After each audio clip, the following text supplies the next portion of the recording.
Hey everyone, सभी प्यारे बच्चों का वेलकम करता हूँ वाईटी योर इंग्लिश ट्यूटर पे अपनी एडिटोरियल क्लास में। मेरा नाम है अमन बहल। बाय प्रोफेशन मैं गवर्नमेंट सर्वेंट हूँ और इन क्लासेस के जरिए आपको सिखाता हूँ गवर्नमेंट एग्जाम्स की तैयारी कैसे की जाए। एसएससी, बैंकिंग, डिफेंस या यूपीएससी भी इंग्लिश के सेक्शन को आपको बेसिक से कैसे बिल्ड करना है। आज की एडिटोरियल क्लास में बिजनेस स्टैंडर्ड का एक आर्टिकल है, इसको कवर करेंगे। हर चीज़ बेसिक से ही होगी, ग्रामर भी, वोकैब भी और कॉम्प्रिहेंशन भी। पूरे मन से इस क्लास को लेना और क्लास के अंत में इस क्विज पे आपको अपना टेस्ट देना है। इसमें पैराजम्बल, कॉम्प्रिहेंशन, ग्रामर सब कुछ मिलेगा आपको। अपने को देखेंगे कितने मार्क्स मिलते हैं, 9 में से 9 कितने नंबर आप अचीव कर पाते हो। तो चलिए सॉल्यूशंस क्लास के लास्ट में करवाएंगे। आइए लेक्चर को शुरू करते हैं।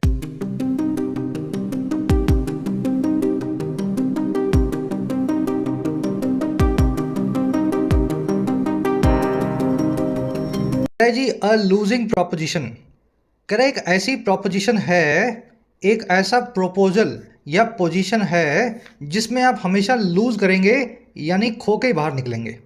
एक ऐसा गेम है जिसमें आपकी हार तय है। अब दो वर्ड्स देखो, प्रोपोजिशन और लूजिंग। देखिए प्रोपोजिशन वर्ड जो बना है ना, ये बना है प्रोपोजल और पोजीशन से। इसमें देख रहे हो, प्रोपोजल, प्रोपोजल का प्रोपो आ रहा है और पोजीशन का पोजीशन पूरा ही आ रहा है। अगर कोई ऐसी प्रपोजल हो या पोजीशन हो, कोई आपके पास ऑफर हो या कोई स्थिति हो, है ना, कोई खास तरह की, उसको आप मिले जुले फॉर्म में प्रोपोजिशन बोल सकते हैं। आगे इस वर्ड को मैं डिटेल में बताऊंगा, आपको याद रखना। दो वर्ड से ब्रेक करके अगर आप इसको याद रखेंगे तो दिमाग में बैठेगा, प्रोपोजल एंड पोजीशन। लूज करने का मतलब होता है खो देना। लूजिंग मतलब ऐसी चीज जिसमें आप खोने वाले हो, हारने वाले हो। चलिए टाइटल पैराग्राफ को देखते हैं। कह रहा है जी, दो the vibrant futures and options markets enhances price discovery and ensures high liquidity. The odds are stacked against small traders. कह रहे जी दो यानी हालांकि, जो वाइब्रेंट एफएनओ मार्केट है, एफएनओ यानी फ्यूचर एंड ऑप्शंस, ये आपको भी डिटेल में बता देंगे क्या होता है। जुएबाजी का काम है शेयर मार्केट में। इसमें आप क्या शॉर्ट टर्म ट्रेड्स लेते हो, वीकली, मंथली, और आप उसमें बहुत सारा पैसा लगा करके बहुत जल्दी चौका छक्का लगाने की कोशिश करते हो, जिसमें पैसा आपका हारते ही हो आप। कह रहे जो वाइब्रेंट एफएनओ मार्केट है, बहुत जिंदा दिल, बहुत ही कलरफुल, बहुत ही एक्टिव जो एफएनओ मार्केट है, वो दो अच्छे काम करती है। पहला काम है इनहेंस करना, यानी बढ़ाना प्राइस डिस्कवरी को। प्राइस डिस्कवरी क्या होता है अभी डिटेल में आपको समझाऊंगा। और दूसरा काम है इंश्योर करना, सुनिश्चित करना पर्याप्त तौर पे नकदी को, हाई लिक्विडिटी को बाजार में। कह रहा है हालांकि एफएनओ मार्केट ये दोनों काम करती है, लेकिन फिर भी, कोमा लगा के बता रहा है, फिर भी जो ऑड्स हैं, जो चुनौतियां हैं, वो स्टैक्ड हैं, वो जुड़ी हुई हैं, वो पुलिंदा बांधे हुई हैं स्मॉल ट्रेडर्स के खिलाफ, छोटे छोटे एफएनओ करने वाले इंडिविजुअल्स के खिलाफ। When odds are stacked against somebody, तो इसका मतलब है चुनौतियां जो है एक के ऊपर एक के ऊपर एक के ऊपर ढेरा बना के आपके सामने खड़ी हैं, जिनसे फतेह पाना बहुत जरूरी, बहुत मुश्किल है। तो ये एफएनओ मार्केट बड़े लोगों के लिए है, प्राइस डिस्कवरी करवाने के लिए है, हाई लिक्विडिटी के लिए है। इसमें जो आदमी 5,000, 50,000, 1 लाख, 2 लाख लेकर के आता है, वो हमेशा पैसा खो करके जाता है। उसके सामने ऑड्स हमेशा स्टैक्ड होते हैं। समझ गए? चलो, एफएनओ मार्केट सब्जेक्ट है, वर्ब है इसकी इनहांसेस, दूसरी वर्ब है इंश्योर्स। इनहांस करती है प्राइस डिस्कवरी को, इंश्योर करती है अच्छी लिक्विडिटी को। प्राइस डिस्कवरी क्या होती है? आपने सुना होगा आईपीओ, कभी किसी कंपनी का, कभी स्विगी का आता है, कभी जोमेटो का, कभी पेटीएम का, सुने होंगे ना आपने, ओला का। तो आईपीओ क्या होता है? किसी कंपनी का शेयर बाजार में जब आता है, पहली बार पब्लिक को मिलता है, वो होता है आईपीओ का ओकेजन। आईपीओ के बाद में उसका प्राइस बहुत तेजी से बढ़ेगा या घटेगा, फिर कुछ 6, 8, 10 महीने, 1 साल बाद उसका प्राइस स्टेबल होगा। वो स्टेबल प्राइस कहलाता है प्राइस डिस्कवरी। लोगों ने 8-10 महीने के सोच विचार के बाद उस कंपनी को जो फाइनल प्राइस दिया होता है कि इस प्राइस पे ये कंपनी जो है स्टेबल है, वो प्राइस डिस्कवरी का प्राइस होता है, और ये एफएनओ के थ्रू ही हमें मिलता है। चलिए, ऑड्स की वर्ब है are, odds are stack against somebody, ये फ्रेज है एक, आप समझ पाए होंगे, है ना। अगर आपके खिलाफ बहुत सारी चुनौतियां हो तो odds are stacked against you. जल्दी से आगे बढ़ेंगे, इस आर्टिकल की वोकैब पर नजर डालेंगे। इस टेलीग्राम ग्रुप को ज्वाइन करें सभी पीडीएफ्स और नोट्स के लिए। क्लास को एक लाइक और एक शेयर जरूर से देना। टेलीग्राम ग्रुप को ज्वाइन करने के लिए आपको @your-english-tutor टाइप करना है, टेलीग्राम में आपको ग्रुप मिल जाएगा। साथ ही वाईटी ऐप पे आप तैयारी कर सकते हैं अपने एग्जाम्स की, चाहे एसएससी हो, डिस्क्रिप्टिव राइटिंग हो, यूपीएससी का हो या बैंकिंग का हो। ऐप का लिंक कमेंट सेक्शन में दिया गया है। राइटिंग के कोर्स में आप सीख सकते हैं राइटिंग, लगभग 60 से 70 घंटों में फ़ायदा आप ले सकते हैं इस कोर्स का। यूपीएससी के कोर्स में आप अपना मीडियम चेंज कर सकते हैं, किसी और लैंग्वेज से इंग्लिश में माइग्रेट कर सकते हैं। यूपीएससी के सभी एस्पेक्ट्स कवर्ड हैं, answer writing, essay writing, descriptive writing, CSAT. SSC और बैंकिंग के कोर्स में आपको सारे वैरायटी के क्वेश्चन सोल्व करना सिखाया जाता है। 100 से 1.25 घंटों के कोर्सेज हैं, आप भरपूर अपनी प्रैक्टिस कर सकते हैं। कोई क्वेश्चन हो, क्वेरी हो, टीम का नंबर है व्हाट्सएप, आप इस नंबर पे टीम से जुड़ सकते हैं वाया व्हाट्सएप। ऑलराइट, प्रोपोजिशन से शुरू करेंगे डिटेल में। इसको मैं थोड़ा जूम इन कर रहा हूँ। मैंने आपको बताया था ये वर्ड बना है प्रपोजल या पोजीशन से। एक स्पेशल ऑफर या प्रपोजल कोई सिचुएशन या पोजीशन कहलाती है proposition. Making easy money has always been an attractive proposition. आसान तरीके से पैसा बनाना, इजी मनी। इजी मनी क्या होता है? कुछ गलत काम करोगे तभी इजी मनी बनेगी, नहीं तो इजी मनी तो कुछ होता ही नहीं है। कह रहा है आसान तरीके से पैसा बनाना या जल्दी पैसा बनाना हमेशा से ही एक बहुत ही लुभावना प्रपोजल या पोजीशन रहा है, ऑफर या सिचुएशन रहा है। तो हर आदमी को ये प्रपोजल जो है, प्रोपोजिशन जो है या पोजीशन जो है बहुत अट्रैक्टिव लगती है, लुभावनी लगती है कि मैं आसान तरीके से पैसा बना लूँ।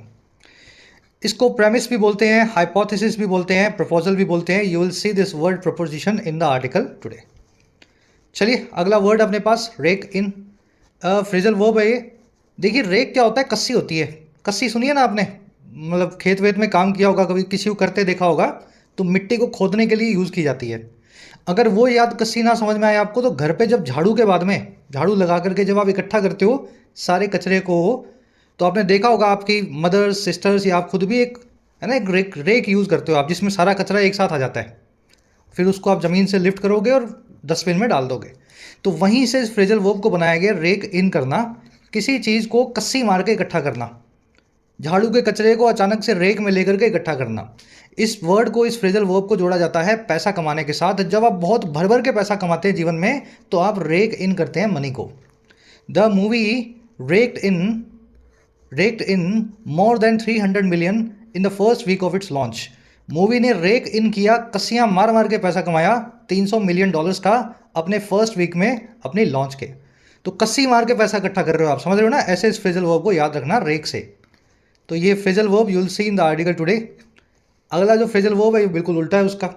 फोर्क आउट, इसको शेल आउट करना भी बोलते हैं। एक सेकेंड, फोर्क आउट को शेल आउट करना भी बोलते हैं।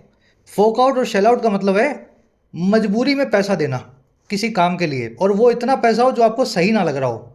जैसे कोई चीज़ है आपको 100 रुपये में चाहिए थी और बहुत ज़रूरी है, लेकिन इमरजेंसी में चाहिए और वो 250 रुपये की मिल रही है। अब आप लेकर के आ गए कैसे तैसे, है ना, लाना पड़ा आपको, तो आप शेल आउट करके आए हो 250 रुपये उस चीज़ पे। मतलब आप ये बताना चाह रहे हो कि मेरे हिसाब से मैंने ज़्यादा पैसा दे दिया। We had to fork out और shell out 500 rupees in penalties for not wearing a mask. हमें फोक आउट करना पड़ा, शेल आउट करना पड़ा, मजबूरी में देना पड़ा 500 रुपया पेनल्टी के तौर पे मास्क ना पहनने के लिए। तो ये कोविड के टाइम बनाया हुआ सेंटेंस होगा, है ना। चलो, कॉफ ऑफ करना भी बोलते हैं इसको, शेल आउट, कॉफ ऑफ और फोक आउट, है ना। You will see this phrasal verb shell out in the article today.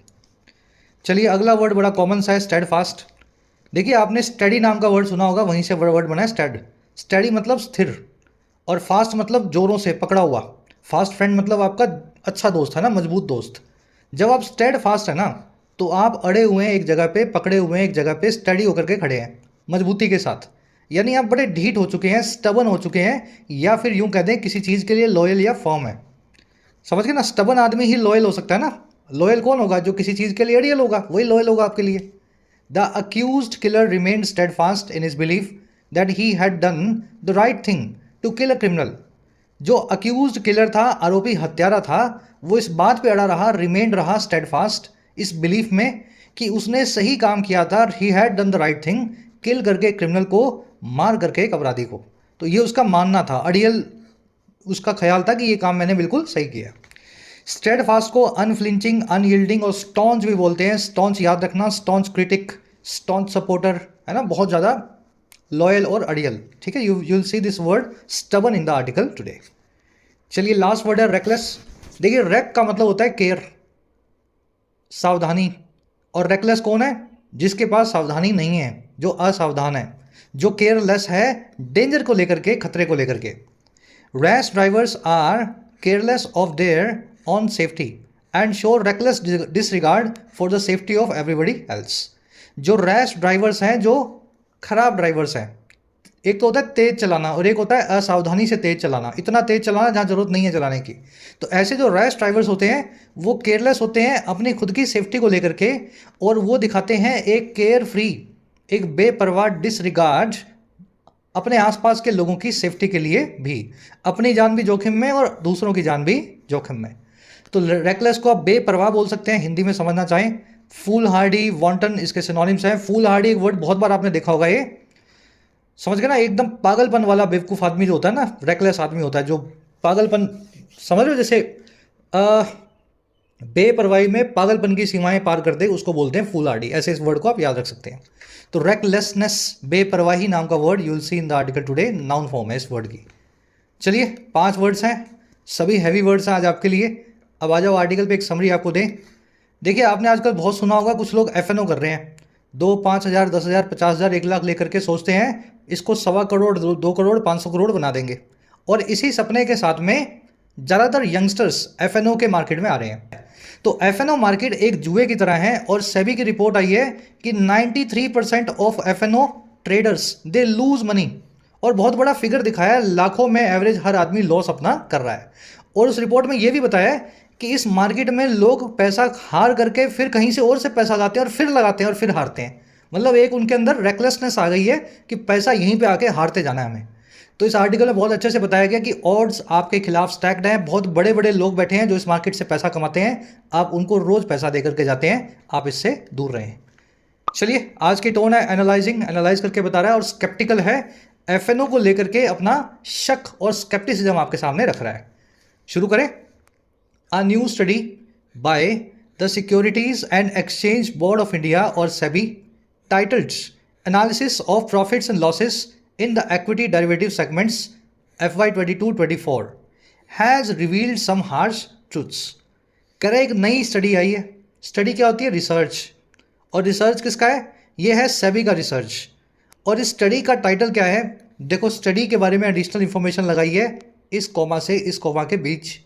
Study जो है टाइटल है, जिसको टाइटल मिला हुआ है ये वाला है ना, ये पूरा स्टडी का टाइटल है। कह रहा है स्टडी ने ना, सेबी की इस रिसर्च ने रिवील किया है, खुलासा किया है कई हार्श ट्रूथ्स का, कई ऐसी सच्चाइयों का जो हार्श हैं, कड़वी हैं। और वो सच्चाइयाँ क्या हैं?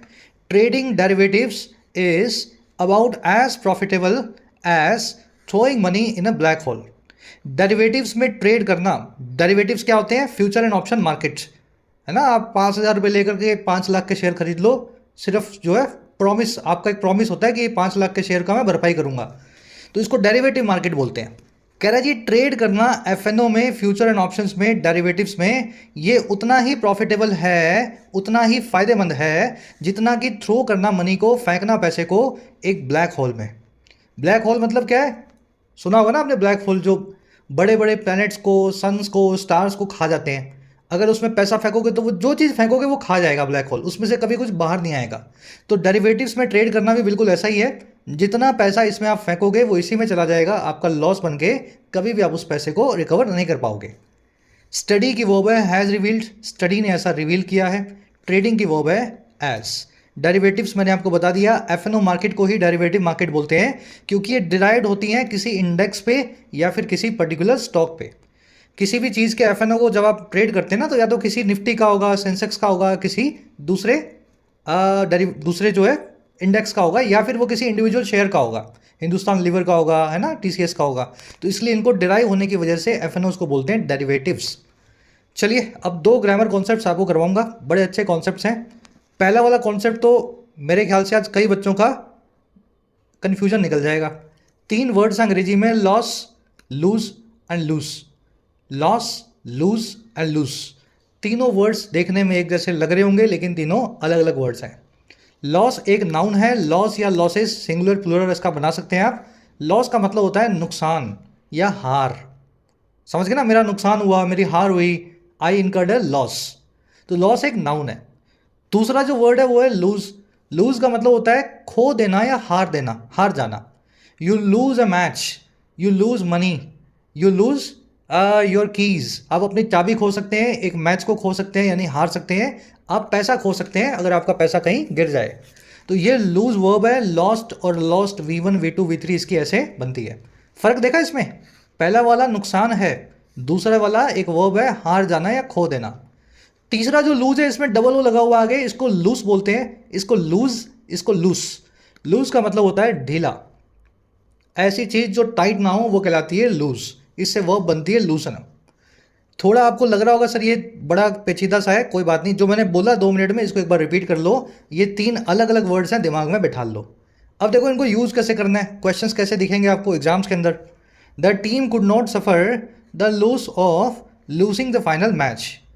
टीम जो है सफ़र नहीं कर पाई, सह नहीं पाई इस लॉस को या इस नुकसान को जो है हार जाने का, लूज़ कर देने का फाइनल मैच को, है ना। टीम ये जो है नुकसान सह ही नहीं सकती थी। मान लो कुड यहाँ पे फ्यूचर को बता रहा है, यहाँ पे मैं कैन लिख देता हूँ, चलो ठीक है। टीम ये नुकसान कभी सह ही नहीं सकती है, टीम को ये मैच जीतना ही होगा। अब मुझे बताओ नुकसान जो है उसके लिए कौन सा वर्ड यूज़ होगा, ये लूज वर्ड यूज़ होगा या लॉस वर्ड यूज़ होगा। Team can not suffer, team suffer नहीं करेगी किसको, इस नुकसान को। सफ़र एक नाउन को ही किया जा सकता है ना, सफ़र वर्ब का ऑब्जेक्ट एक नाउन ही होगा। तो यहाँ पे आपने जो वर्ब लगा रखी है क्या ये सही है? नहीं, ये वर्ब गलत है। आपको लिखना चाहिए team can not suffer the loss. और लॉस किस चीज़ का भाई, लॉस है हार जाने का, फाइनल मैच को हारने को बोलते हैं लूज़ करना। इसकी आईएनजी फॉर्म बना दो ऑफ प्रेपोजिशन के बाद, और यहाँ पे ओ की जगह, डबल ओ की जगह सिंगल ओ लगाओ। Can not suffer the loss of losing the final match. ये LOO से तो वो ढीला वाला लूज हो जाता, फाइनल मैच ढीला थोड़ा ना कर दिया टीम ने, टीम फाइनल मैच हार नहीं सकती, ऐसे सेंटेंस बनेगा। चलिए अगला वाला देखो, पीपल प्रेफर लूज लॉस या loose clothing at night for a comfortable sleep. लोग पहनना पसंद करते हैं, प्रेफर करते हैं इस तरह के कपड़े पहनना रात में अच्छी नींद के लिए। तो कैसे कपड़े पहनेंगे, नुकसान वाले कपड़े, खोए हुए कपड़े या ढीले कपड़े? ऑफ कोर्स ढीले कपड़े पहनेंगे, यहाँ पे लिखना पड़ेगा लूज क्लोथिंग, ठीक है, LOOS। तीसरा देखो, the runner dash the race because his shoes were dash and sloppy. Runner जो है रेस को हार गया क्योंकि उसके शूज़, उसके जूते ढीले और स्लॉपी थे। स्लॉपी यानी चिकने, जो पकड़ ना बना पा रहे हो, और यहाँ पे ऑफ कोर्स हमें ढीले जूतों की बात करनी है। तो रनर रेस को हारा तो उसने क्या यूज़ किया, इस वर्ब को यूज़ किया, और सेकंड फॉर्म लगेगी क्योंकि पास का सेंटेंस है। तो रनर सेकंड फॉर्म यानी lost the race because his shoes were ढीले यानी लूज एंड स्लॉपी। चलो बहुत इजी कॉन्सेप्ट है, दिक्कत ये है कि इन तीनों वर्ड्स के मीनिंग और इनकी फॉर्म्स आपको याद करनी पड़ेंगी। जिसने इतना याद कर लिया फिर वो अपने आप दिमाग में फॉर्मूला के हिसाब से आप बना लोगे। चलो लास्ट में क्वेश्चन, क्लास वर्क दे रहे हैं आपको, 3 ब्लैंक्स हैं, तीनों में ये एक वर्ड आएगा, और देख लेना कई फॉर्म भी इसकी चेंज हो सकती है, जरूरी नहीं है लूज ही आए, यहाँ पे सेकंड थर्ड फॉर्म भी आ सकती है, चेक कर लेना। The dash of the match was expected after the team dash focus due to a dash defensive strategy. जो मैच का नुकसान था वो एक्सपेक्टेड था, मैच में जो हार थी वो पता थी हमें होगी, जब टीम ने खो दिया अपने फोकस को, और क्यों, एक ढीली डिफेंसिव स्ट्रैटेजी की वजह से। ठीक है, चलो सही वर्ड को चूज करना और पूरा लिख करके बताना कमेंट्स में। सर डैश से पहले, यहाँ ऑफ से पहले क्या लगाऊंगा, यहाँ पे फोकस से पहले क्या लगाऊंगा, और डिफेंसिव स्ट्रैटेजी से पहले क्या लगेगा, कमेंट्स में डालो, सही गलत आपको कमेंट्स में बताएंगे। बढ़े आगे, चलो एक ग्रामर कॉन्सेप्ट और है, थोड़ा सा अपने और यहाँ वो बनाते हैं, फ्लो बनाते हैं, फिर इस पर मैं वापस आऊँगा एज वाले कॉन्सेप्ट पे। कह रहा है the research shows that 93% of 10 million individuals who dabbled in futures and options or F&O walked away with average losses of 2 lakh rupees each। Research हमें ये दिखाती है कि 93% जो हैं 10 मिलियन इंडिविजुअल्स में से, 10 मिलियन यानी 1 करोड़, तो भारत में 1 करोड़ मूर्ख हैं जो 5, 10, 15 हज़ार लेकर के F&O में जुआ खेलते हैं। मूर्ख ही बोलेंगे इनको, जिसको आप पैसा रोज खोए जिस जगह पे और फिर भी आप उसमें पैसा डालें तो आप मूर्ख ही तो है ना। तो रिसर्च हमें ये बताती है कि 1 करोड़ मूर्खों में से 93%, और ये कौन मूर्ख हैं, इंडिविजुअल्स हैं ये, जो डैबल करते हैं फ्यूचर एंड ऑप्शंस में। डैबल करना यानी किसी चीज़ के अंदर एक्सपेरिमेंट करना, जैसे पानी ठंडा होता है ना, उसमें हल्का सा पाँव डाल के देखते हो कि यार ये पानी कैसा है, इसमें है ना, नहाया जा सकता नहीं नहाया जा सकता। तो किसी भी फील्ड में जब आप इसे हाथ पांव मारते हो शुरू शुरू में, उसको अंग्रेजी में बोलते हैं डैबल करना। तो ये 1 करोड़ लोग जो डैबल करते हैं इस एफ मार्केट में, जुए के बाजार में, वो वॉक अवे विद होते हैं, वो बाहर निकल के वॉक अवे करते हुए आते हैं एवरेज लॉस के साथ में 2 लाख रुपए का हर एक का। तो 1 करोड़ लोग एवरेज में 2 लाख रुपया साल का इस मार्केट में खोते हैं। रिसर्च की वर्ब है शोज 93% की वर्ब है वॉक अवे विद, उन्होंने ऐसा वॉक अवे विद किया। हु आया इन इंडिविजुअल्स के लिए 1 करोड़ 10 मिलियन के लिए, वर्ब है इसकी डबल्ड। डबल करना, किसी नए फील्ड में हाथ पांव मारना, उसमें अपने आप को समझ गए ना, एक्सपीरियंस गेन करवाने की कोशिश करना। अगर आप डबल कर रहे हैं स्पोर्ट्स में तो आप नए नए स्पोर्ट्समैन बने हैं, अगर आप डबल कर रहे हैं डॉक्टरी में तो आप नए नए डॉक्टर बने हैं। ठीक है, ऐसे इसको याद रखना। Correct, collectively these unfortunate souls lost $1.8 trillion with the biggest losers hemorrhaging a staggering 28 lakhs each। Correct, collectively इन लोगों ने, इन अनफॉर्चुनेट सोल्स ने, सोल मतलब आत्माएं, अनफॉर्चुनेट यानी दुर्भाग्यपूर्ण, है ना, बदनसीब। कह रहा मिला जुला करके इन बदनसीब आत्माओं ने $1.8 ट्रिलियन जो है खो दिया। बहुत बड़ी अमाउंट है ये। कह रहा है जी इनमें जो बिगेस्ट लूजर्स थे, सबसे बड़े जो खोने वाले थे, वो हैमरेज कर रहे थे, वो लूज कर रहे थे एक स्टैगर कर देने वाला या हैरान कर देने वाला स्टैगरिंग 28 लाख रुपया हर एक। तो इस तरीके से इतना पैसा इन्होंने खोया। और इनमें जो सबसे ऊपर वाले थे 1, 2, 5, 10%, उन्होंने हर एक ने 28 लाख रुपए खोए हैं, हैमरेज किए हैं। हैमरेज पता होगा आपको, ब्लड हैमरेज आपने सुना है, जब बॉडी में से ब्लड का बहुत लॉस होता है, इंटरनल या एक्सटर्नल, है ना, तो उसको ब्लड हैमरेज बोलते हैं। बहुत बड़ी मात्रा में ब्लड जो है आपकी वेन्स में से लूज होने लगता है। तो वैसे ही इन्होंने पैसे को हैमरेज किया, इनकी जेबों से बहुत बड़ी मात्रा में, बड़ी क्वांटिटी में पैसा लूज हुआ। स्टैगर, ये वर्ड मैंने आज आपको अलग से नहीं करवाया, बहुत बार करवा चुके हैं। स्टैगर यानी किसी को हैरान कर देना, स्टैगरिंग यानी आपको हैरान या परेशान कर देने वाली कोई चीज़, है ना, इतना हैरान कर दे कि आप ठीक से चल ना पाएँ, लड़खड़ा जाएं आप, ऐसी चीज़ हैरान करने वाली कहलाती है अंग्रेजी में स्टैगरिंग। चलिए, सब्जेक्ट वर्ब तो मिला ही लिया होगा आपने। अनफॉर्चुनेट सोल्स की वर्ब है लॉस्ट, यहाँ पे लूज वर्ब की सेकंड फॉर्म लगी है खोने के लिए। लूज यानी खोना, लॉस्ट यानी V2 में खोया, इन्होंने खोया इतना पैसा। कह रहा है जी मीनवाइल, अब कमाया किसने, meanwhile just 1% of traders manage to make over 1 lakh in profit. कह रहा है इसी बीच में 93% ने तो खोया, फिर 1% और जोड़ दो इसमें। कह रहे 1% ने मैनेज किया जैसे तैसे 1 लाख रुपए कमाना प्रॉफिट में। Clearly the house wins again. कह रहा जी साफ तौर पे जो हाउस है वही फिर से जीतता है।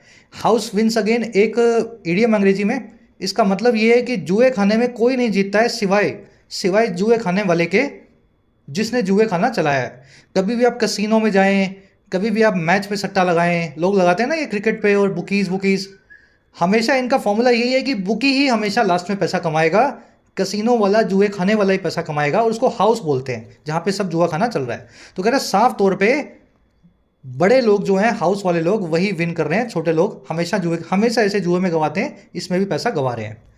मीनिंग निकाल के सेंटेंसेस का जब तक दिमाग में बिठाओगे नहीं, तब तक कहानी दिमाग में सेट नहीं होगी, इसलिए डिटेल में बता रहा हूँ आपको। नेक्स्ट पैराग्राफ पे आते हैं, इस कॉन्सेप्ट को भी देख लो। एज और इसके बीच में कभी एडजेक्टिव कभी एडवर्ब, जैसे इस केस में लगा हुआ है बीच में एडजेक्टिव प्रॉफिटेबल, पीछे एबल आ रहा है ना, तो कब एडजेक्टिव लगेगा कब एडवर्ब लगेगा।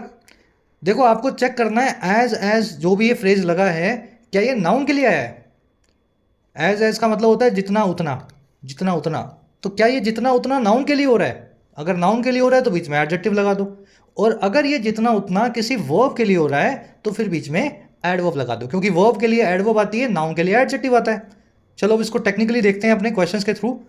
His explanation was as clearly as a professional teachers. उसकी जो एक्सप्लेनेशन थी वो उतनी ही क्लियरली थी, उतनी ही साफ थी जैसे कि किसी प्रोफेशनल टीचर की हो। क्लियर यहाँ पे साफ होने की बात कर रहा है, और साफ क्या थी उसकी एक्सप्लेनेशन एक नाउन है, नाउन के लिए आपने जितना उतना साफ वाला फ्रेज लगाया है। अब मुझे बताओ नाउन के लिए एडजेक्टिव लगाऊं या एडवर्ब लगाऊं। एक्सप्लेनेशन नाउन के लिए एक क्या आएगा, एडजेक्टिव आएगा, लेकिन क्लियरली एक एडवर्ब है, आपको यहाँ लिखना पड़ेगा his explanation was as clear as a professional teachers. समझ पाए ना। हमेशा चेक करो ये एज किसके लिए आया है, किसी नाउन के लिए आया है तो एडजेक्टिव लगा दो बीच में, अगर एडवर्ब के लिए आया तो किसी बीच वर्ब के लिए आया तो बीच में एडवर्ब लगा दो। ये टीचर्स मैंने क्यों लिखा है, पता है ना concept. His explanation was as clear as the explanation of a teacher. ऐसा लिखना चाहिए मुझे। तो ये जो दूसरा एक्सप्लेनेशन है इसकी जगह हम दैट भी लगा देते हैं, as that of a teachers, है ना, प्रोफेशनल टीचर, ऐसा भी लिख देते हैं। और ना लिखना चाहें ऐसा तो आप लास्ट वाले नाउन को पजेसिव बना के छोड़ दें, एज अ प्रोफेशनल टीचर्स। तो दैट दोज वाली एरर की वजह से, उस कॉन्सेप्ट की वजह से मैंने यहाँ पे पजेसिव बनाया। The teacher spoke as clear as she could to ensure understanding. Teacher जो है बोल रही थी उतना ही साफ से जितना वो बोल सकती थी, जितना साफ वो बोल सकती थी उतना क्लियरली वो बोल रही थी, ताकि अंडरस्टैंडिंग को इंश्योर करे, सबको बात समझ में आए। यहाँ पे एज क्लियर एज आया है स्पीक के लिए, टीचर बोल रही थी बहुत साफ से। स्पीक एक वर्ब है, वर्ब के लिए एडवर्ब आएगा, यहाँ पे लगाना पड़ेगा एज क्लियरली एज। चलो मेरे ख्याल से कॉन्सेप्ट अब क्लियर होगा। वैसे ही यहाँ देखो, the car is as quickly as a race car, he completed the project as quick as possible. Car उतनी ही तेज है जैसे कोई रेस कार हो, और उसने कंप्लीट किया प्रोजेक्ट को उतनी तेजी से जितना पॉसिबल था। यहाँ पे कार के लिए क्विकली आया है, यहाँ पे कंप्लीट करने की वर्ब के लिए क्विक आया है। तो कार के लिए क्विकली नहीं बल्कि क्विक लगाना होगा, एडजेक्टिव का इस्तेमाल करना होगा। और कंप्लीट वर्ब के लिए क्विक नहीं क्विकली लगाना होगा, एडवर्ब का इस्तेमाल करना होगा। लास्ट क्वेश्चन खुद से सॉल्व करना है अभी, ट्राई दो इसको अभी कमेंट्स में। They handle the situation as careful और एज केयरफुली एज नेसेसरी। उन्होंने हैंडल किया सिचुएशन को उतना ही सावधानी से जितना ज़रूरी था, एज केयरफुल या केयरफुली एज नेसेसरी। तो क्या लगाएं यहाँ पे ज़रूर से बताना, कमेंट्स में डाल दो, गलत होगा सही होगा ज़रूर से आपको वहीं पे रिस्पॉन्स करके बताते हैं। बढ़े आगे, चल नेक्स्ट पैराग्राफ कह रहा है, in FY24 Y individuals were busy losing over 61,000 crore, proprietary traders and foreign portfolio investors और FPI booked 33,000 crore and 28,000 crore in profits. कह रहा है FY24 में, यानी इस पिछले वाले साल में 2023-24 में, जब इन 10 करोड़ मूर्ख जो ये थे इंडिविजुअल, समझ गए, एक आदमी जो अपना जो डीमैट अकाउंट खोल करके बैठा FNO करने, इंडिविजुअल कहलाएगा। कह रहा है जो 10 करोड़ मूर्ख थे ये बिजी थे लूज करने में, ये व्यस्त थे पैसा खोने में, 61,000 करोड़ रुपया कुल मिला करके। कह रहा है वहीं पे जो प्रोप्राइटरी ट्रेडर्स थे, प्रोप्राइटरी ट्रेडर्स मतलब जो बहुत बड़ी कंपनी खोल के बैठे हैं और ट्रेडिंग का काम करने वाली कंपनी है, हजारों लाखों करोड़ों रुपया लगा करके इस काम को करते हैं। कह रहा है वहीं पे बड़े ट्रेडर्स ने और फॉरेन में बैठे हुए पोर्टफोलियो इन्वेस्टर्स ने, फॉरेन की किसी इन्वेस्टिंग फर्म ने, उन्होंने बुक किया 33,000 करोड़ 28,000 करोड़ रुपए प्रॉफिट में। तो इनके 61,000 करोड़ कहाँ गए जो डीमैट खोल के बैठे थे? प्रोप्राइटरी ट्रेडर्स और फॉरेन पोर्टफोलियो इन्वेस्टर्स और FPIs के पास। कह रहा है ये हुआ रिस्पेक्टिवली, ठीक है ना। रिस्पेक्टिवली का मतलब ये है जी 33 करोड़ जो हैं, 33,000 वो इनके हैं और 28,000 करोड़ जो हैं FPIs के हैं। कह रहा है ये हुआ इसलिए थैंक्स टू एल्गोरिथमिक ट्रेडिंग, कह रहा है की बदौलत या thanks to because of algorithm से होने वाली ट्रेडिंग के। तो एल्गोरिथमिक ट्रेडिंग क्या करती है? AI को यूज़ करती है, हर सेकंड में नया ट्रेड बनाएगी, फिर उसको तोड़ेगी। जब तक आप सोचेंगे कि मैं ये ट्रेड लूँ, मैं इसको बेचूँ, इसको खरीदूँ, तब तक वो ऑनलाइन सारा प्रोसेस हो चुका होगा एल्गोरिथम्स में। सेकंड के भी 10वें 12वें हिस्से में ये ट्रेड करके उसको ख़त्म कर देते हैं। तो कह रहा है इन लोगों के पास सॉफ्टवेयर है बढ़िया ढंग का, एल्गोरिथमिक ट्रेडिंग से इतना पैसा वो कमा गए। चलिए इंडिविजुअल्स की वर्ब है वर। बिजी एक ऐसा एडजेक्टिव है, बिजी और वर्थ अंग्रेजी में। बिजी और वर्थ दो ऐसे एडजेक्टिव्स हैं जिनके बाद या तो आता है नाउन या आती है वर्ब की ING फॉर्म। तो यहाँ पे लूजिंग नाम की वर्ब को यूज़ किया गया, याद रखना, बिजी और वर्थ दोनों एडजेक्टिव्स इस तरीके से बिहेव करते हैं। चलिए थैंक्स टू मतलब की बदौलत, हिंदी में बोलते हैं इसको, अंग्रेजी में बोल सकते हैं आप बिकॉज ऑफ। कह रहा है जी यस दैट इज़ राइट, कह रहा है हाँ ये बात बिल्कुल सही है। Algorithms are raking it in while retail traders bleed cash. जो एल्गोरिथम्स है, जो एल्गो सॉफ्टवेयर्स हैं, वो रेक इट इन कर रहे हैं, इस चीज़ में कस्सियाँ भर भर के पैसा कमा रहे हैं। रेक इन याद है ना आपको, कस्सी से पैसा कमाना, बड़ी मात्रा में पैसा कमा रहे हैं। जबकि रिटेल ट्रेडर्स जो हैं, खुदरा जो निवेशक हैं, वो ब्लीड कर रहे हैं, हैमरेज कर रहे हैं, लूज कर रहे हैं अपने पैसे को। पेइंग एन एवरेज 26,000 पर person in transaction cost, on an average 26,000 रुपया पर पर्सन के तौर पे ट्रांजेक्शन कॉस्ट में या फिर ब्रोकर को जाने वाली ब्रोकरेज में। तो 26,000 रुपया तो आपको खेलने की फीस है, समझ गए ना। आपने कुछ खरीदा, कुछ बेचा, जो टैक्स लगा, जो ब्रोकरेज लगी, 26,000 रुपया तो आप अपने ब्रोकर को दे देते हो इस सब जो है धंधे का। तो इस तरीके से रिटेल ट्रेडर्स जो हैं बहुत पैसा खो रहे हैं।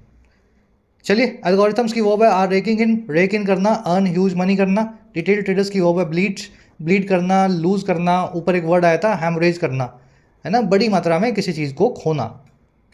कह रहा है जी over 3 years individuals shelled out 50,000 crore in cost alone. कह रहा है पिछले 3 सालों में जो इंडिविजुअल्स हैं, ये 10 लाख, सॉरी 1 करोड़ यानी 10 मिलियन, इन्होंने शेल आउट किया, इन्होंने फोक आउट किया, इन्होंने स्पेंड किया 50,000 करोड़ रुपया ब्रोकर को दी जाने वाली कोस्ट में या ब्रोकरेज में। And most of it lining the pockets of brokerages and exchanges, जिनमें से ज़्यादातर जो है वो लाइन कर रहा था पॉकेट्स को, भर रहा था जेबों को, या तो आपके डीमैट ब्रोकर की या फिर स्टॉक एक्सचेंज की, एनएससी की या बीएससी की। समझ गए ना, लाइन द पॉकेट करना, किसी की जेबों को भरना। चलिए, कुछ समझाने वाला इसमें है नहीं। इंडिविजुअल्स की वो है शेल आउट करना, फोक आउट करना, मजबूरी में पैसा किसी जगह पे खोना। कह रहा है जी what is perhaps most baffling is that 75% of these loss making traders stubbornly kept trading. कह रहे जो चीज़ शायद सबसे ज़्यादा बैफलिंग है, सबसे ज़्यादा कंफाउंडिंग या पजलिंग है, हैरान करने वाली है, कह रहे वो क्या है? Word is perhaps most baffling is, वो ये है कि 75% जो हैं ये लॉस मेकिंग ट्रेडर्स, इन्होंने स्टबन तौर पे या ढीठ बने हुए तौर पे बनाए रखा अपनी ट्रेडिंग को। 25 तो बाहर निकल गए, लॉस किया, नुकसान हुआ, सबक मिला, बाहर निकल गए। लेकिन 75 क्या है, फिर कहीं और से पैसा लेके आएंगे, घर वालों से लेंगे, पड़ोसी से लेंगे और फिर से बाजार में ट्रेड करेंगे। ये 75% की कहानी है। कह रहा है जी अनडिटर्ड बाय रिपीटेड लॉसेस, जो अनडिटर्ड थे, जो बिल्कुल भी डिटर या नहीं हो रहे थे, रुक नहीं रहे थे। अनडिटर्ड वही होता है जो जिद्दी हो, रुके नहीं, है ना, जिसको कोई चीज़ डिटर ना कर पाए, रोक ना पाए। कह रहा है ये बिल्कुल ढीठ या जिद्दी थे, बार बार के लॉसेस से भी, बार बार के नुकसान से भी। व्हाट की वर्ब है इस पूरे फ्रेज की क्लोज की वर्ब है इज। जो चीज़ सबसे ज़्यादा बैफलिंग है, what is most baffling is, वो चीज़ है ये। ठीक है ना, तो इस पूरे क्लोज ने अपनी वर्ब को लिया है और इसकी क्लोज की वर्ब, जब भी कोई क्लोज अपनी वर्ब लेता है हमेशा वो सिंगुलर होती है। 75 की परसेंट है केप्ट, स्टबनली, एडमेंटली, स्टॉन्सली, ढीठ पने के साथ। अनडिटर्ड मतलब जो डिटर ना हो, जो रुकने का नाम ना ले। करेक्ट, कॉल इट ऑप्टिमिज्म और share recklessness but clearly someone did not get the memo. कह रहे चाहे तो इसको बुला लो ऑप्टिमिज्म या आशावाद, और या फिर इसको बुला लो शेयर यानी निरा असावधानी या बेपरवाही। कह रहे दोनों में से कुछ भी बोल लो। कह रहे लेकिन साफ साफ तरीके से क्लियरली कोई ऐसा है हमारे बाजार में जिसको मेमो नहीं मिला, जिसको समझ में नहीं आया मेमो। मेमो का मतलब होता है चेतावनी, मेमोरेंडम, मेमोरेंडम को छोटी फॉर्म में मेमो बोलते हैं। और गेट का मतलब होता है किसी चीज़ को समझना या पाना। जैसे आपको कई बार कोई लोग बोलेगा I did not get your point, यानी आपकी बात मुझे समझ में नहीं आई। तो कह रहे कोई ऐसा जरूर है बाजार में मूर्ख जिसको ये चेतावनी समझ में नहीं आ रही है, या तो ये बहुत ज़्यादा आशावादी हैं कि इसी से पैसा बनेगा, या फिर ये बहुत बेपरवाह हैं, पैसा खो करके भी ज़्यादा इनको फर्क नहीं पड़ता। चलिए, समवन आया है इन 10 लाख मूर्खों के लिए, 1 करोड़ मूर्खों के लिए। वर्ब है इसकी डिड नॉट गेट। कॉल यहाँ पे वर्ब की बेस फॉर्म है, बेस फॉर्म से सेंटेंस जब भी शुरू होता है तो उसमें यू जो है अंडरस्टूड होता है subject. You call it optimism या you call it sheer recklessness. Reckless याद होगा आपको, असावधानी, रेकलेसनेस, है ना। कह रहा है the study compares this to a state lottery, most lose but hey the system thrives on their participation. कह रहा है स्टडी जो है कंपेयर करती है इसको एक स्टेट लॉटरी से। स्टेट लॉटरी मतलब पहले के ज़माने में स्टेट्स अपनी लॉटरी निकालती थी, पंजाब में अभी भी चलती है, भूटान बम्पर लॉटरी है, भूटान में चलती है। कभी कभी सरकारें ही अपनी लॉटरी निकाल देती हैं और लॉटरी में पैसा आएगा, सरकार उस पैसे को यूज़ करेगी देश के विकास के लिए, स्टेट के लिए, और 1-2 जो लकी विनर होंगी उनको बम्पर प्राइज़ भी मिल जाएगा। तो ये इसी लॉटरी से ये स्टडी जो है एफएनओ को कंपेयर करती है। ये वही कंपैरिजन है जिसमें ज़्यादातर लोग जो हैं पैसा खोएंगे, लेकिन सिस्टम जो है, जो राज्य जो है वो थ्राइव करेगा, फले फूलेगा सभी के पार्टिसिपेशन की वजह से, सभी के योगदान की वजह से। समझ गए ना। चलिए, स्टडी की वर्ब है कंपेयर, सिस्टम की वर्ब है थ्राइव। थ्राइव करना, फलना फूलना, ग्रो करना, प्रॉस्पर करना। कह रहा है जी while SEBI has made some attempts to protect these undercapitalized traders by reviewing contract sizes and margins, the real takeaway is that it is up to traders to wise up. कह रहे जहाँ सेबी बना चुकी है कई attempts को, सेबी कर चुकी है बहुत सारी कोशिशें प्रोटेक्ट करने के लिए, सुरक्षित बनाने के लिए इन अंडर कैपिटलाइज ट्रेडर्स को। अंडर कैपिटलाइज मतलब जिनके पास पैसा बहुत कम है, कैपिटल बहुत कम है, 5,000, 10,000, 20,000, 50,000 लेकर के आते हैं और इसी को सोचते हैं कि इसको 100 गुना कर देंगे। हो भी जाता है, लेकिन बताया ना 93% का तो नहीं होगा। तो कह रहे स्टडी ये बता, जहाँ सेबी ने कुछ अटेम्प्ट्स किए हैं कि इन गरीब ट्रेडर्स को, अंडर कैपिटलाइज ट्रेडर्स को प्रोटेक्ट किया जाए इनके कॉन्ट्रैक्ट साइज को रिव्यू करके। अब 5,000 से एफएनओ नहीं होगा, अब इसको 15, 20, 50,000 जो है सेबी ने कर दिया है। कह रहा है और मार्जिन को थोड़ा सा बढ़ा करके।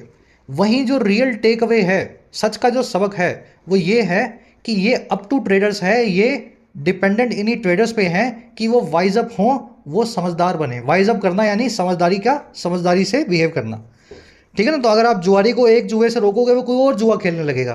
तो अल्टीमेटली तो इन ट्रेडर्स के ऊपर ही है वो जुए को कब बंद करेंगे। सेबी की वर्ब है हैज़ मेड, टेक अवे की वर्ब है इज़। टेक अवे यानी लेसन या सबक किसी चीज़ से, इट की वर्ब है इज़।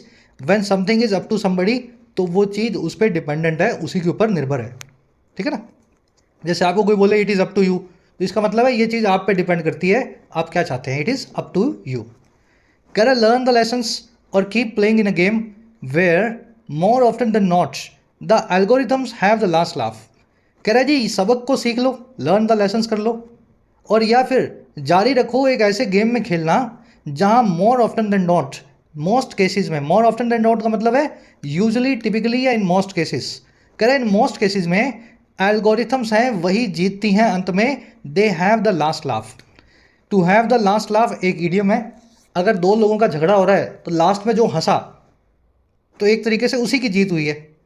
लास्ट में जो हंसा मतलब जिसने लास्ट में वार किया। जो लास्ट में वार करेगा वही हंसेगा ना, वही ठाका लेगा ना। To have the last laugh जो है इस इडियम से, इसी सिचुएशन से इडियम बनाई हुई है। अंत में जो जीतता है that person has the last laugh. तो एक ऐसे गेम को आप खेलना चाहते हैं या अपने लेसन सीख करके इससे बाहर निकलेंगे, ये गेम ही ऐसा है जिसमें सॉफ्टवेयर है वही लास्ट में जीतता है। समझ गए? चलो, लर्न और कीप दोनों वर्ब्स हैं, इंपेरेटिव सेंटेंस हैं, वर्ब की बेस फॉर्म से बने हुए हैं। यू अंडरस्टूड है, यू लर्न द लेसन्स और you keep playing the game. You यहाँ पे हिडन सब्जेक्ट का काम करता है। मोर ऑफ्टन देन नॉट का मैंने आपको मीनिंग बताया, अक्सर बोल सकते हैं इसको या ज़्यादातर बोल सकते हैं। एल्गोरिथम्स की वर्ब है। चलिए रैप अप करते हैं क्लास को। होपफुली जो नॉन स्टॉक ब्रोकिंग या नॉन जो है इन्वेस्टमेंट बैकग्राउंड के हैं, जिन बच्चों ने कभी बाजार में पैसा लगाया नहीं या फाइनेंस नहीं पढ़ा है, थोड़ा बहुत उनको भी आर्टिकल समझ में आया होगा। और आपकी कोशिश यही हो कि जितना ज़्यादा हो सके डाइवर्स चीज़ों को आप पढ़ें, अलग अलग तरह की चीज़ों को सीखें। फर्स्ट क्वेश्चन है अपना पैराजंबल सेट है, एक बार खुद से इसको ट्राई दो। वीडियो को पॉज कर लो, क्लास को एक बार खुद से ट्राई दो, आपके हिसाब से कौन सा सीक्वेंस बनेगा, फिर मैं आपको करवा देता हूँ। चलो पहले ट्राई खुद से दे लेना ना वीडियो को पॉज करके। अब मेरा आंसर देख लो कैसे बनेगा आंसर। 2024 में इंडिविजुअल ट्रेडर्स ने कलेक्टिवली मिल करके इतना पैसा गंवाया। ये हो गया सेंटेंस नंबर 1। बावजूद लॉस के, बावजूद गंवाने के 75% ने अपनी ट्रेडिंग को जारी रखा। ये है सेंटेंस नंबर 2। सेबी की स्टडी ये बताती है कि 93% रिटेल ट्रेडर्स ने फेस किया था एवरेज तौर पे लॉसेस को, और प्रोप्राइटरी ट्रेडर्स यानी बड़े ट्रेडर्स और जो एफपीआई हैं, जो फॉरेन में बैठे पोर्टफोलियो इन्वेस्टर्स हैं, उन्होंने हाउएवर बहुत सारे प्रॉफिट कमाए एल्गोरिथमिक ट्रेडिंग के जरिए, सॉफ्टवेयर ट्रेडिंग के जरिए। किसको बनाए भाई, फर्स्ट सेकंड थर्ड? देखो आपके पास ऑप्शंस में या तो सी फर्स्ट बन रहा है, या ए बन रहा है, या डी बन रहा है। बी तो बन ही नहीं रहा, और बी वैसे भी नहीं बनता। डिस्पाइट का मतलब है बावजूद, तो बावजूद जब कोई बात लिखोगे तभी बावजूद लिख पाओगे उसके बाद, है ना। तो बावजूद वाली बात कभी भी सेंटेंस का ओपनिंग पैराग्राफ का ओपनिंग सेंटेंस नहीं हो सकती। तो ए सी डी 3 ऑप्शंस अपने पास है। ए में बताया गया कि 2024 में सबने पैसा खोया। डी में बताया गया कि हाउएवर कुछ ने पैसा कमाया। और सी में बताया गया कि स्टडी बताती है सेबी की कि ज़्यादातर लोगों ने पैसा खोया है, 93% ने लॉस को फेस किया है। टेक्निकली देखो तो सी आपका फर्स्ट सेंटेंस बनेगा, क्योंकि ये इंट्रोड्यूस कर रहा है एक स्टडी को जिसमें लॉसेस की बात हुई है। समझ पा रहे हो ना मेरी बात को? यहाँ पे लॉस किया, पहले स्टडी आएगी फिर ही तो बताओगे किसने लॉस किया। और ये हाउएवर के बाद में प्रॉफिट बता रहा है, तो पहले लॉस हुआ फिर उसी के बाद ही तो बताओगे, हालांकि कुछ को प्रॉफिट हुआ। तो ओपनिंग पैराग्राफ, ओपनिंग सेंटेंस जो बनेगा वो बनेगा सी। सेबी की स्टडी ये रिवील करती है। अगर ऐसा है तो या तो सेकंड ऑप्शन है या फोर्थ ऑप्शन है। सी के बाद में या तो बी आ रहा है या ए आ रहा है। अब देखो सी के बाद में ए लगा के देखते हैं। सेबी की स्टडी बताती है कि सबने पैसा कमाया, जो गंवाया 93% ने, और 2024 में ट्रेडर्स ने मिल करके 61,000 करोड़ खोया। इन इंडिविजुअल ट्रेडर्स ने 61,000 रुपया खोया। और यहाँ देखो बी क्या बोल रहा है सी के बाद में, बावजूद लॉसेस के 75% ने ट्रेडिंग को जारी रखा। टेक्निकली दोनों ही सेंटेंस आ सकते हैं सी के बाद। सी के बाद ए भी आ सकता है, सी के बाद बी भी आ सकता है। अब अगला बताएगा उससे अपना आंसर क्या निकलेगा। अगला तो डी आ रहा है दोनों केसेस में, इसको तो छेड़ना ही नहीं है। अब ए और बी को देखो, लास्ट सेंटेंस कौन सा बन सकता है, ए बन सकता है या बी बन सकता है। देखो थोड़ा अगर आप इसको एनालाइज करोगे ना तो आंसर आपका बनना चाहिए सी ए डी बी। क्यों बनना चाहिए? सी में आप बताओगे स्टडी के बारे में, ए में बताओगे जो 90% ने लूज किया है वो कितना लूज किया है। ए के बिल्कुल बाद डी आना ही है, क्योंकि हावेवर का इस्तेमाल किया गया है, लॉस के सामने प्रॉफिट की बात की गई है। हावेवर इतने लोगों ने बहुत पैसा एल्गोरिथमिक ट्रेडिंग से कमाया। और लास्ट में बी से आप इस पैराग्राफ को पूरा करोगे, बावजूद इन लॉसेस के इन 75% ने अपनी ट्रेडिंग को जारी रखा। समझ गए ना? ये बी जो है ना, बी ये बन नहीं पाएगा आपका आंसर, क्योंकि इसमें सी के बाद में बी, बी के बाद में डी और लास्ट में ए आ रहा है। ए से आप इस पैराग्राफ को कंप्लीट करना नहीं बनता है भाई। सेबी की स्टडी ये कहती है, उसके बाद में बावजूद लॉसेस के इन्होंने जारी रखा, है ना। फिर आपने डी बता दिया इन्होंने पैसा कमाया, लेकिन ए से पैराग्राफ खत्म करोगे तो बड़ा आपको अजीब सा लगेगा, इन्होंने मिल करके इतना पैसा खोया, है ना, थोड़ा अजीब सा लग रहा है। इसलिए इस केस में डी आपका या 4 आपका आंसर बनेगा। मेंस लेवल का है, इजी बिल्कुल नहीं है। अगर आपको थोड़ा दिमाग लगाओगे, थोड़ा कन्फ्यूजन आएगा, चीज़ें क्लियर होंगी, तभी ये क्वेश्चन सॉल्व कर पाओगे। इनको सीधे सीधे शॉर्ट गारंटी के साथ में सॉल्व करने का कोई तरीका है ही नहीं। चलो बढ़े आगे, मैं अच्छे लेवल के क्वेश्चन रख रहा हूँ, इसीलिए कॉम्प्रिहेंशन पे आ जाओ। प्राइमरी इंप्लीकेशन क्या है सेबी की स्टडी का ट्रेडिंग को लेकर के डेरिवेटिव्स में? सबसे ज़्यादा बड़ा जो निष्कर्ष सेबी ने क्या निकाला है, एफएनओ ट्रेडिंग का। खुद से ट्राई देना है इसको, आंसर मैं रिवील कर रहा हूं, एक बार खुद से देख लेना। सबसे बड़ा इंप्लीकेशन यही है जी,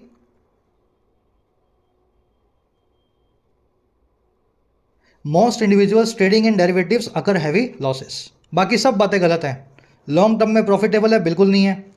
एफपीओ के सामने जो है रिग्ड है मार्केट, बिल्कुल रिग्ड नहीं है ना। प्राइमरली रिग्ड जो है एफपीओ के सामने नहीं है। ये रिग्ड का मतलब होता है मैनिपुलेटेड।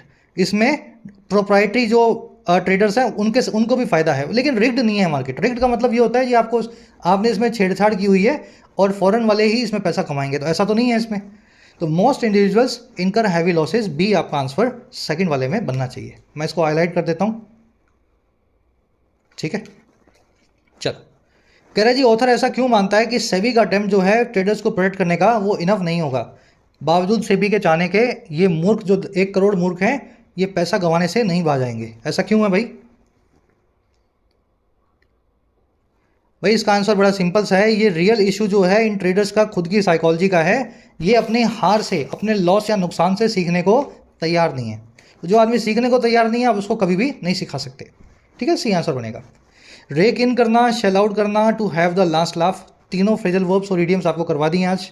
स्टॉन्च वर्ड का सिनोनिम पूछा है, रेकलेस, फूलहार्डी या स्टबन, ठीक है, स्टॉन्च का। लास्ट में 2 क्लोजेस्ट नहीं है, एरर्स के क्वेश्चंस हैं। 2 एरर्स आपको मिलेंगी लास्ट में। और जो 2 कॉन्सेप्ट्स आपको करवाए थे, पहला कॉन्सेप्ट एज वाला वो देख लेना, और दूसरा है इस वर्ड के आसपास आपको मिल सकता है या इसकी वजह से, ठीक है। फर्स्ट कमेंट में आंसर डाल दिए गए हैं, वीडियो के नीचे जाओ, वीडियो के नीचे फर्स्ट कमेंट में आपको सारे आंसर्स मिलेंगे। चेक करके आउट ऑफ 9 कितने मार्क्स मिले जरूर से बताना। क्लास कैसी लगी आज की? नया कॉन्सेप्ट, नया है ना, नई थीम, सब कुछ समझ में आया और पूरी देखिए तो लिखना सर PDI, पूरा देखा है मैंने और क्लास इंटरेस्टिंग लगी, ताकि इस फीडबैक के जरिए ऐसे टॉपिक्स को और ढूंढ करके लाया जाए आपके सामने, आपसे शेयर किया जाए। कल आपसे लेंगे मुलाकात कल की क्लास में। जिन बच्चों को कोर्सेज की ज़रूरत है, एक्स्ट्रा क्लासेस की ज़रूरत है, you can take the benefits of the courses. Application को डाउनलोड करें, YT ऐप को, आपको राइटिंग का, SSC का और बैंकिंग का, इनफैक्ट UPSC का भी कोर्स मिल जाएगा। अफोर्डेबल कोर्सेज है, मेहनत करना चाहते हैं तो ऐप को डाउनलोड करें, कमेंट सेक्शन में लिंक रखा गया है, you can take the benefit. चलिए।